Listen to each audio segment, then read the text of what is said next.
We've all been there before. Not enough space, not the right kind of area, just not a convenient setup for working on your project. So in this installment of 80/20's Xtreme DIY series, we're featuring the Pop-Up Workbench. This will save space and time and be perfect for any garage or workshop.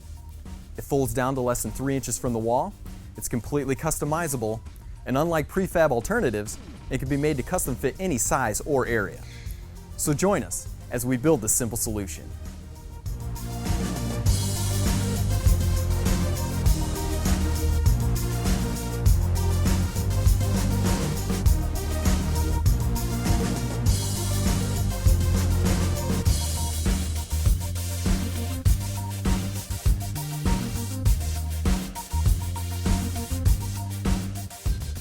Alright, so we've got everything laid out, and this is a larger build, so where do you plan on starting? Well, Andrew, I thought it'd be simpler for us to break this down into sub-assemblies. It should help us speed up our process quite a bit. Okay. Sub-assemblies, there's a couple different ways we could do this. Where do you plan on starting? Well, I thought we'd break this down into 3 portions. Okay. To start, we'd work on our tabletop first, then we'd go on ahead and move into our folding legs, and then we'd do the wall mount last. Okay, now the tabletop looks like you got a pretty decent start on that itself. Yeah, what we've done here is we started with our standard U shape, and we've done this in previous projects. Yeah. I've left the top bar off, that way we can go ahead and slide on our supports. We're getting ready to put the top bar back on, then got our hinges, and then we'll be ready to continue. Alright, so when we're done with that, we're ready for the folding legs, right? That's correct. Alright. All right, Andrew, as you can see, I've got the first leg done. Now, one of the things I want to point out is the fact that we use these 45-degree supports. It helps add strength, and what's great about these is they come pre-machined and with all our mounting hardware. So all we need to do is just slide them on and tighten them into place. Alright, so I'm going to install the other leg, and we'll bring these 2 bars together and hook them up with the support, and from there we'll just be ready for our hinges. That's right. Now, a quick tip that I want to show everybody is we recommend using a double-keyed bearing pad on this leg profile, and what that will do is it'll help keep the profiles from rubbing together and any friction, and it will help with the alignment. How are you coming over there with that, Andrew? That's looking pretty good over here. I think we're ready for our wall bracket. All right, let's go. Alright. All right, we have our wall mount into place. The wall mount is comprised of 3 different parts. We have the horizontal bar and 2 vertical bars. And for the vertical bars, we went ahead and used anchor fasteners. Exactly. The anchor fastener is one of 80/20's strongest connection methods.